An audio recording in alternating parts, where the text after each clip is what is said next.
Greetings, welcome back to Black Bear News, where we are discussing abrupt climate change, the abruptness, the reality of climate change. Many of you know what's going on. Some of you who may be new to this channel or new to this information and are trying to get all the information that you can about where we are. Glad y'all stumbled my way. Hoping to add some positivity, maybe some sanity about what's going on, although the news is not positive at all. Also, thanks guys for the tips about the articles. Seems to be actually working. Now that I don't have all these tabs open on my browser, as you see, my lips are synced up with the sound, so that's that's a step in the right direction. Real quickly, I want to address some things about the comment section. I kind of, I encourage people to discuss, debate, say what they need to say what they want to say. I don't want to put any restrictions on anybody. In the comment section, however, if people get abusive or come on with, super abusive name calling, ranting, I'm going to suggest that you stop doing that. And then if you don't heed the suggestion, I will block you. Also, please refrain from talking about other climate change commenters in a negative way. We're all trying to get this information out as best we can, and I just it's discouraging to see people kind of talked about and slandered, and again, I don't want to I'm not going to be a comment Nazi, or not going to take people down or take their comments down, or I'm not going to do any of that, but just be cool about talking about other people on this channel, and that extends to other climate change scientists, journalists. I see, it's not as much as it used to be, but occasionally I see a lot of people talking about Guy McPherson, other people. I just, it's really not necessary. It's just not necessary, because we're all really the one goal, the one endeavor of everybody who's talking about this or adding their voice to this is to enlighten people, educate people, encourage people to find a path through this, give people knowledge about where we're at. We are trying to do this as a united front, and we're all doing our best at this. Nobody is perfect. We are all human beings.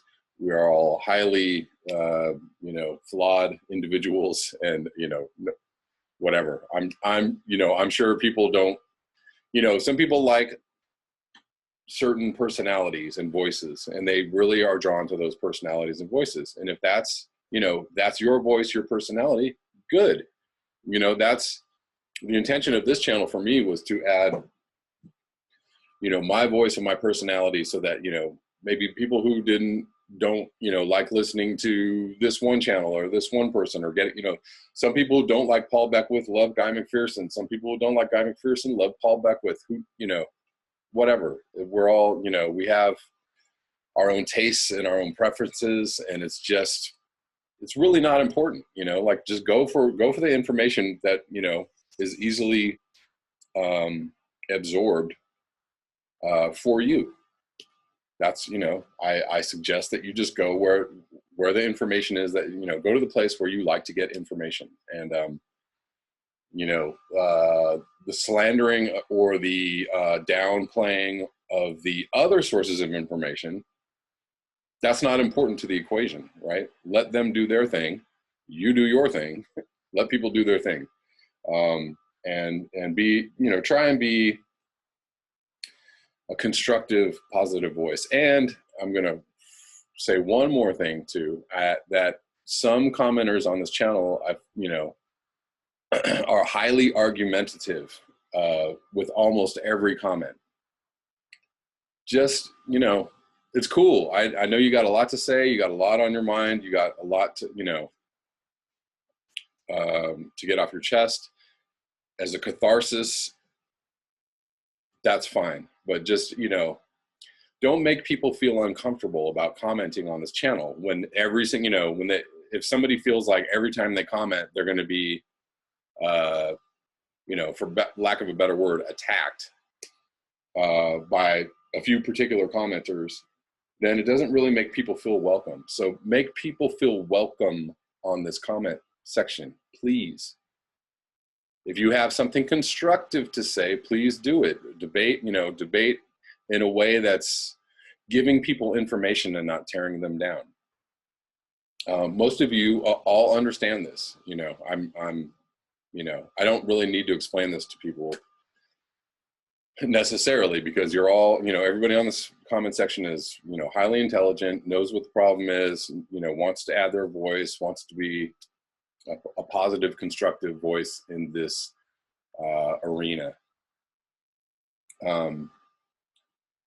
But just, if you find yourself arguing, if you're a commenter that finds yourself arguing all day with people on this channel, I encourage you to just cool your jets just a little bit.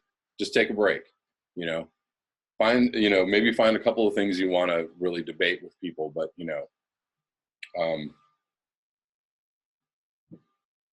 just, taking everyone to task and everyone's viewpoint to task is not really helpful. Okay. So that's all I have to say. I'm going to show you a couple of clips from my garden right about now. Hey guys, just to show you, give you a display of what's going on with this avocado tree. This is the burning that's going on the top of the tree. I'm sure y'all can see that. It's crazy looking. I mean, just flame torched, and then this is what some of the other leaves are looking like here, if you can see that. Pretty nuts. But it's also happening to the top of some of these other bushes here, the top of the ivy, this fig tree. All these yellow leaves are basically, heat stressed and dying, and they're all going to the ground. But in good news, I finally got some habanero peppers growing on this habanero plant. Osama sent me some seeds last year, and I've been getting this thing going. I've been, tenderly growing this plant for about a year, and I haven't had any peppers until today. So here we go, peppers. I'm super excited about that because I basically put hot sauce in everything I eat. And hope you all like that. Yeah, thank you for those that are giving me suggestions on the gardening tips. I really appreciate it. I'm kind of learning. I'm learning all the time, and unfortunately, the way the UV is, and the way the sun is, and the way the heat is in my particular part of the world, I've basically decided that everything I grow is going to have to be under shade, or under some kind of protection, because it's just too high. Like literally everything I grow, if the sun hits it for an hour, less than an hour, toast, just absolutely fried. So I cannot grow anything unless it's in the shade, well watered, especially in these very warm days in Los Angeles. All right, I'm going to move on to some articles.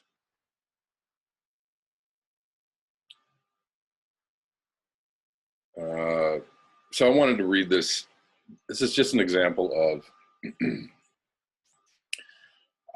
speciesism, or man's need to control that which is wild. This is from the Washington Post, entitled "Captured a 1,300-pound crocodile that evaded rangers in Australia for years."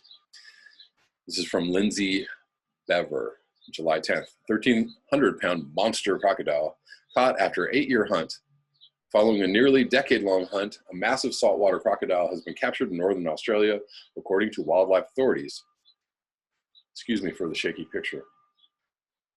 Rangers caught the crocodile Monday after setting a trap on a private property near Katherine, a town in Northern Territory, Australia. The evasive crocodile is said to be one of the largest trapped in the region, which is not far from the Nitmiluk and Kakadu National Parks. It was estimated to be about 60 years old, but it is the reptile's size that is shocking, measuring more than 15 feet long, the average length of a car, and weighing more than 1,300 pounds, which is more than a grand piano, according to the Katherine Times. It is a bit of a thrill, wildlife ranger John Burke told the Australian Broadcasting Corporation, but you've also got to admire the size of the animal and how old it is. You've got to have a bit of respect for it. Rangers had been on the lookout for the giant creature since it was first seen nearly 10 years ago. In May, rangers saw 3 crocodiles surveying the land, according to the crocodiles were surveying the land, according to the Katherine Times. A trap was then set a couple weeks ago. In May, rangers saw 3 crocodiles while surveying the land. Oh, the rangers saw 3 crocodiles while surveying blah, blah, blah, blah. A smaller crocodile measuring almost 8 feet. I thought the crocodiles were surveying the land, and that was actually a funny sight in my mind. Was also captured, according to the newspaper. Ranger Chris Hayden told the Katherine Times that once in the trap, the giant reptiles are sedated, so there is no chance of getting chomped. The crocodile, a male, was removed to help prevent human interaction in the more populated areas, the Northern Territory parks and wildlife, said in a Facebook post. So, yeah. Wild animals just can't be wild, especially the big scary ones. Ooh. Blah, blah, blah. There are estimated 100,000 saltwater crocodiles in Australia's Northern Territory so far this year. 190 of them, as well as 2 freshwater crocodiles, have been captured in the top end region, according to the data released by the government. This is why we need to leave nature alone. Seriously. I mean, I guess we're talking about theories like the half-Earth theory or concept. I mean, we just cannot leave these animals in the wild. We can't let them be wild unless they're highly managed by man. Managed.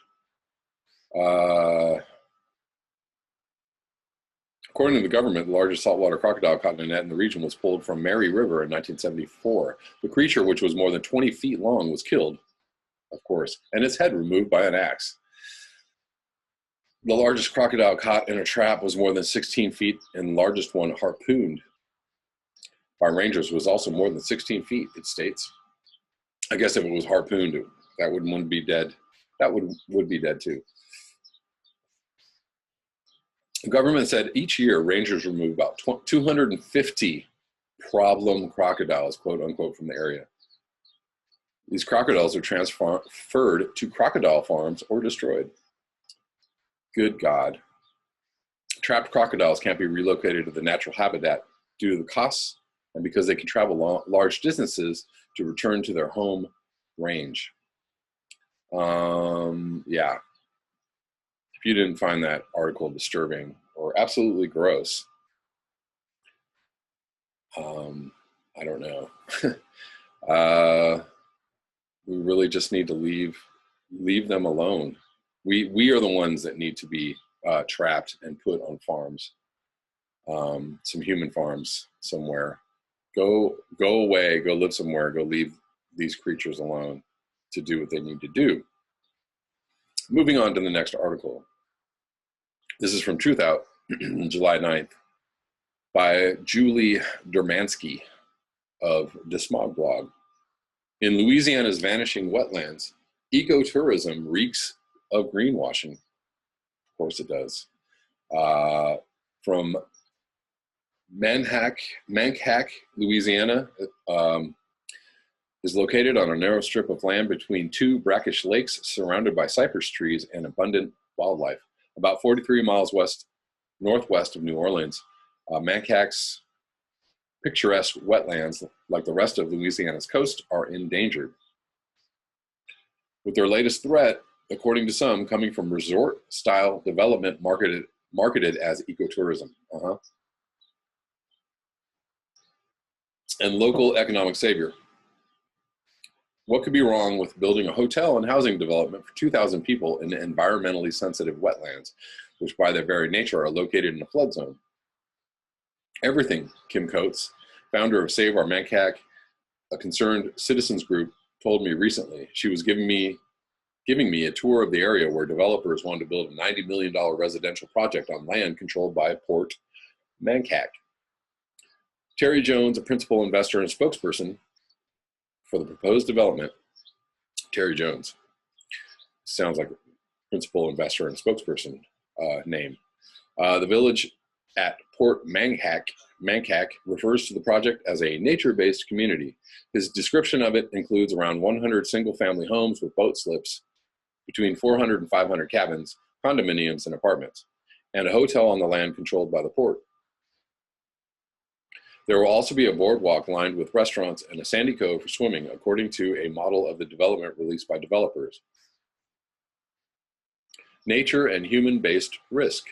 But critics point out a range of reasons situating a large residential development on Port Manhack as not the best or safest idea, including burdens on the community resources and threats from natural disasters. Only one road would lead in and out of the development. That road, like the one to the port itself, could easily be closed off due to an accident at the port, a derailed train, or local flooding, which has happened more than once in the past decade. If the road leading to the development is closed off, potentially thousands of people who buy into the project would need to be evacuated by boat or helicopter. Both are dangerous options during storms and other extreme weather events, which are predicted to increase in Louisiana due to climate change. Not to mention the fact that every person in Louisiana has to have air conditioning. We must have air conditioning. You can't live in Louisiana without air conditioning. Well, of course you can live, but in our modern paradigm, it's just absolutely unimaginable. So all these people will be running their AC all day for 9 months out of the year and driving their cars around with windows rolled up and the AC on, of course. So all those other externalities need to be taken into consideration. If the road leading to the blah, blah, blah, blah. Though many politicians in Louisiana, including Governor John Bell Edwards, say they are unsure how many human activities are responsible for climate change. Climate scientists are much more certain. For example, the American Meteorological Society's 2016 State of the Climate Report, released last year, offers the first examples of extreme weather events not possible in pre-industrial climate. If we agree to this, we are agreeing to putting people in harm's way. Yes, you are. Both newcomers that would buy in and our first responders, Coates said. She brought me to the side of the proposed development so I can get an idea of how hard it would be to evacuate 2,000 people if the only road in to the development became impassable. To evacuate would require an approximately 14-mile boat ride along winding bayous behind the port to reach the main road. Coates took me on that trip, tied down, and also all the alligators are going to have to evacuate to alligator farms because the threat. This is a beautiful area, Coates said, but it is inhospitable. There are alligators, water moccasins, and mosquitoes. Furthermore, which all need to be cleared out. Furthermore, the area is prone to tidal surges and high winds and is in a designated flood zone. Smart. Manhack, a small unincorporated community in Tangipahoa Parish, has approximately 100 full-time residents. Most of the buildings in the swamp are fishing camps. Though they may look like houses, they are actually seasonal fishing camps, a term common in Louisiana's wetlands. It is rare anyone would stay in one of the fishing camps during a storm due to the dual threats of flooding and storm surge. This is greenwashing at its worst, Coates said. They can't brainwash us to think it is a green project because they are throwing the word ecotourism around. Coates is not alone in her criticism of the planned development. About 100 people, including locals and representatives from the environmental groups, turned out for a June 26 meeting to discuss the proposed development project at Port Mankac. Many were already members of the Save Our Mankac coalition, which Coates started when the area was threatened by a proposed battery component manufacturing plant earlier this year. The group was able to sway the port to terminate a lease agreement made with Syra Technologies, an Australian company that planned to refine graphite into a component for lithium-ion batteries, and that's got to be really good for the environment.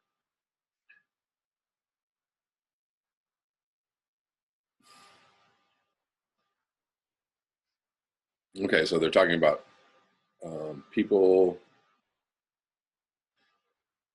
that are trying to stop this project. I'm not going to read any more of this article. You get the idea. I'm going to link it below and move on. This is from I'm sorry for the shaky picture, guys. I've got my computer elevated on like a piece of wood to keep it from getting hot. Maybe I'll go that way. Maybe we'll go left to right, shaky. How about that? So did that disturb your equilibrium at all? It kind of did to me. The Guardian, from Mark Linus. This is from all the way back from 2007.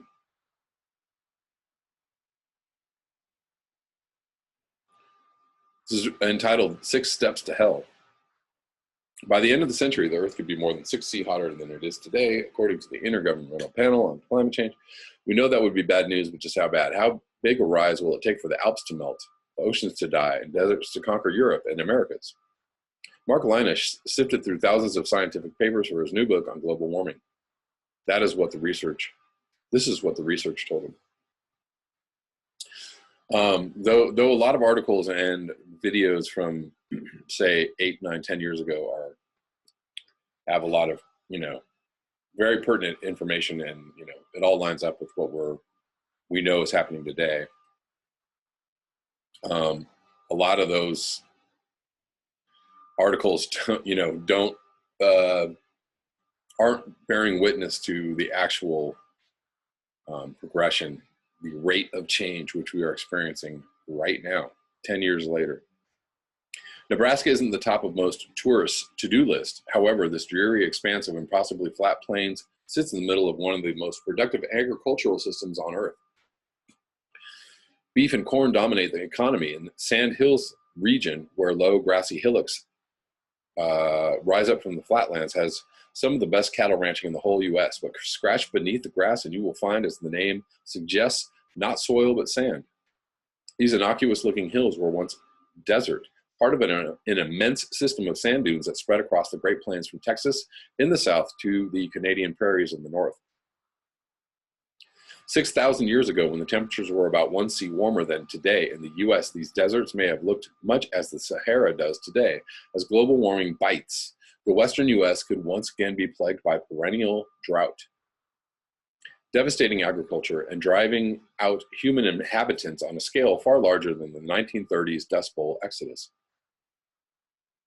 On the other side of the Atlantic, today's hottest desert could be seeing a wetter future in the 1 degree world.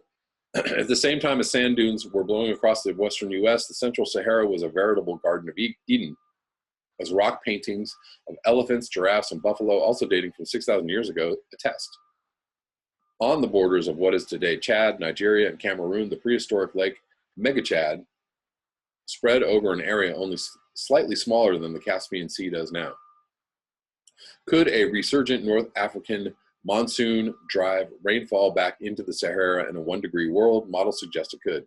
Also in Africa, Mount Kilimanjaro will be losing the last of its snow and ice as temperatures rise, leaving the entire continent ice-free for the first time in at least 11,000 years. The Alps, too, will be melting, releasing deadly giant landslides as thawing permafrost removes the glue that holds the peaks together. In the Arctic, temperatures will rise far higher than the 1 degree global average, continuing the rapid decline in sea ice that scientists have already observed. This spells bad news for polar bears, walruses, and ringed seals, species that are effectively pushed off the top of the planet as warming shrinks cold areas closer and closer to the pole. Indeed, it is the ecological effects of warming that may be most apparent at 1 degree. Critically, this temperature rise may wipe out the majority of the world's tropical coral reefs. See the Belizean coral reefs I was just reading about yesterday, devastating marine biodiversity. Most of the Great Barrier Reef will be dead. It is in the highly unlikely event that global warming deniers prove to be right, we will still have to worry about carbon dioxide because it dissolves in the oceans and makes them more acidic. Good point. Take heed, deniers, pole shifters, grand solar minimums. Even the relatively low emissions, large areas of the southern oceans and parts of the Pacific will within a few decades become toxic to organisms with calcium carbonate shells, for the simple reason that the acidic seawater will dissolve them.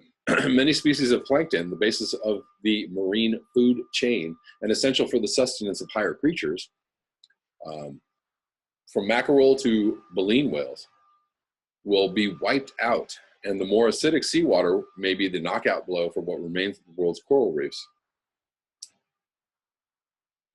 The oceans may become the new deserts as the world's temperatures reach 2°C above today's.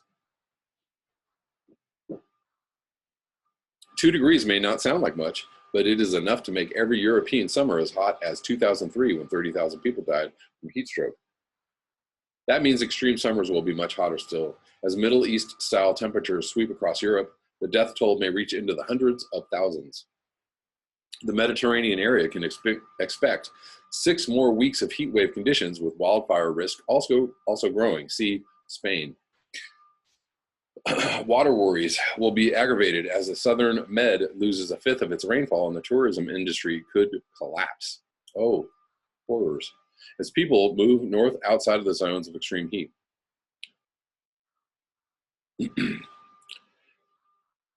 You mean we can't just go wherever we want to? What? That's un-American. It's not natural.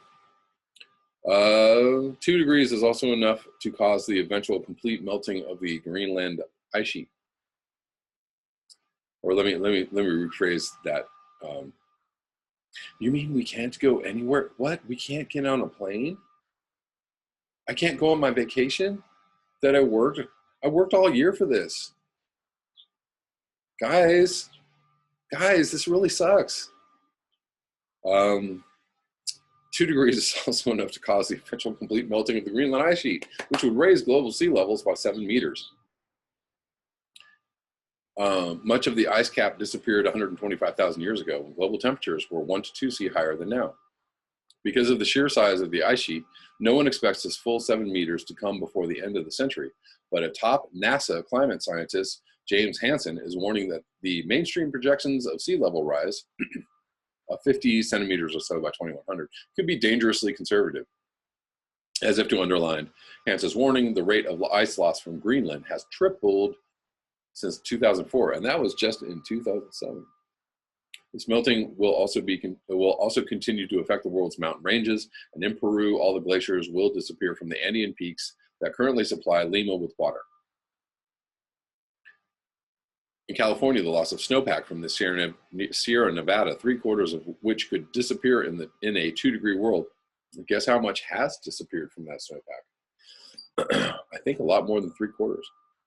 Or, well, 3/4 is a lot, so more than 3/4. Was it last year or the year before that we had a 10% of our snowpack of normal snowpack levels? Will leave cities such as Los Angeles increasingly thirsty during the summer. That's us. I feel thirsty. Global food supplies, especially in the tropics, will also be affected but while 2 degrees of warming will be survivable for most humans, 1/3 of all species alive today may be driven to extinction as climate change wipes out their habitat. I don't know that 2 degrees is survivable for humans. I just don't know about that. Scientists estimate that we have at best 10 years to bring down global carbon emissions. That's last year. If we were to stabilize world temperatures within 2 degrees at the present levels, we did not do that. The impacts of 2 degrees warming are bad enough, but far worse is in store if emissions continue to rise. That's what they're doing. Most importantly, 3C may be a tipping point where global warming could run out of control, leaving us powerless to intervene as planetary temperatures soar. The center of this predicted disaster is the Amazon, where the tropical rainforest, which today extends over millions of square kilometers, would burn down in a firestorm of epic proportions. Computer model projections show worsening droughts, making Amazonian trees, which have no evolved resistance to fire, much more susceptible to burning. Once this drying trend passes a critical threshold, any spark could light the firestorm, which destroys almost the entire rainforest ecosystem. Once the trees have gone, desert will appear, and the carbon released by the forest burning will be joined by still more of the world's soils. This could boost global temperatures by a further 1.5 C, tipping us straight into the 4-degree world. That is fast upon us. 3 degrees alone would see increasing areas of the planet being rendered essentially uninhabitable by drought and heat. In southern Africa, a huge expanse centered on Botswana could see a remobilization of old sand dunes, such as is projected to happen earlier in the U.S. West. This would wipe out agriculture and drive tens of millions of climate refugees out of the area. The same situation could also occur in Australia, where most of the continent will now fall outside the belts of regular rainfall. Yeah, with extreme weather continuing to bite, hurricanes may increase in power by half a category above today's top level, Category 5. World food supplies will be critically endangered. This could mean hundreds of millions or even billions of refugees moving out from areas of famine and drought in the subtropics toward the mid-latitudes. In Pakistan, for example, food supplies will crash as the waters of the Indus decline to a trickle because of the melting of the Karakoram glaciers that form the river's source. Conflicts may erupt with the neighboring India over water use from dams on the Indus tributaries that cross the border. In Northern Europe and the UK, summer drought will alternate with extreme winter flooding as torrential rainstorms sweep in from the Atlantic, perhaps bringing some storm surge flooding to vulnerable low-lying coastlines as sea levels continue to rise.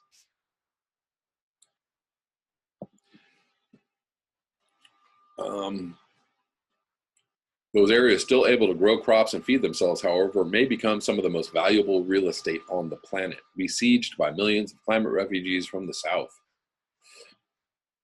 At 4 degrees, another tipping point is almost certain to be crossed. Indeed, it would happen much earlier. This reinforces the determination of many environmental groups, and indeed the entire EU, to bring us within the 2 degrees target.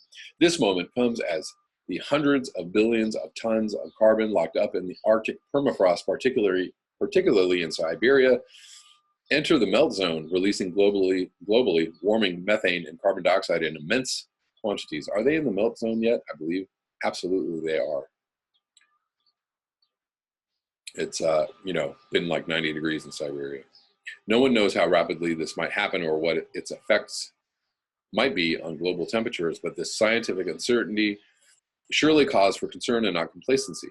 The whole Arctic Ocean ice cap will also disappear, leaving the North Pole as open water for the first time in the last 3 million years. Extinction for polar bears and other ice-dependent species will now be a certainty. I guess I'm going to read the rest of this article, because what has been predicted is now unfolding. The South Polar ice cap may also be badly affected. The West Antarctic ice sheet could lift loose from its bedrock and collapse as warming ocean waters nibble away at its base, much of which is anchored below current sea levels. This would eventually add another 5 meters to global sea levels. Again, this timescale is uncertain, but as sea level rise accelerates, coastlines will be in a constant state of flux. Whole areas and indeed whole island nations will be submerged. In Europe, new deserts will be spreading in Italy, Spain, Greece, and Turkey. The Sahara will have effectively leapt the Straits of Gibraltar. In Switzerland, summer temperatures may hit 48°C, more reminiscent of Baghdad than Basel. The Alps will be so denuded of snow and ice that they resemble the rocky moonscapes of today's high Atlas. Glaciers will only persist on the highest peaks, such as Mount Blanc. The sort of climate experienced today in Marrakesh will be experienced in southern England, with summer temperatures in the home counties reaching a searing 45°C. Europe's population may be forced into a great trek north. To find out what the planet will look like with 5 degrees of warming, one must largely abandon the models and venture back into geological time, to the beginning of a period known as the Eocene. Fossils of subtropical species such as crocodiles, turtles, and all have all been found in the Canadian high Arctic, dating from the early Eocene, 55 million years ago, when the Earth experienced a sudden and dramatic global warming. These fossils even show that breadfruit trees were growing on the coast of Greenland, while the Arctic Ocean saw water temperatures of 20°C within 200 kilometers of the North Pole itself. There was no ice at either pole. Forests were probably growing in Central Antarctica. The Eocene greenhouse event fascinates scientists not just because of its effects, which also saw a major mass extinction in the seas, but also because of its likely cause, methane hydrates. This unlikely substance, a sort of ice-like combination of methane and water that is only stable at low temperatures and high pressure, may have burst into the atmosphere from the seabed in an immense ocean burp, sparking a surge in global temperatures. Methane is even more powerful as a greenhouse gas than carbon dioxide today. Vast amounts of the same methane hydrates still sit on subsea continental shelves. As the oceans warm, they could be released once more in a terrifying echo of the methane belch of 55 million years ago. In the process, moreover, the seafloor could slump as the gas is released, sparking massive tsunamis that would further devastate the coasts. Again, no one knows how likely this apocalyptic scenario is to unfold in today's world. The good news is that it could take centuries for warmer water to penetrate down to the bottom of the oceans and release the stored methane. And there is where the ideas of 10 years ago and the reality of today go in slightly different directions. The bad news is that it could happen soon, much sooner. Shallower seas that see a stronger heating effect and contains lots of methane hydrate, such as in the Arctic. It is also important to realize that the early Eocene greenhouse took at least 10,000 years to come about. Today, we would accomplish the same feat in less than a century. If there is one episode in Earth's history that we should try above all not to repeat, is surely the catastrophe that befell the planet at the end of the Permian period, 251 million years ago. By the end of this calamity, up to 95% of species were extinct. The end Permian wipeout is the nearest this planet has ever come to becoming just another lifeless rock drifting through space. The precise cause remains unclear, but what is undeniable is that the end of Permian mass extinction was associated with a super greenhouse event. Oxygen isotopes in rocks dating from the time suggest that temperatures rose by 6 degrees, perhaps because an even bigger methane belch that happened 200 million years later in the Eocene. Sedimentary layers show that most of the world's plant cover was removed in the catastrophic bout of soil erosion. Rocks also show a fungal spike as plants and animals rotted in situ. Still more corpses were washed into the ocean, helping to turn them stagnant and anoxic.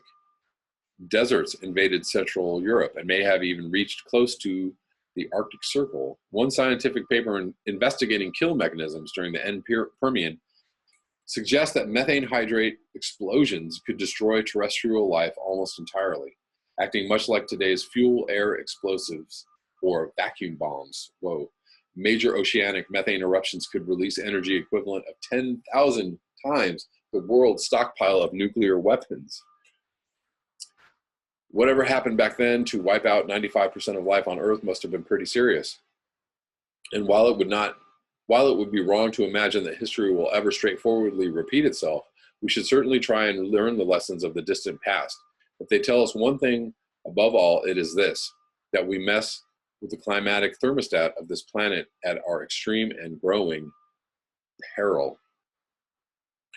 Mark Linus, from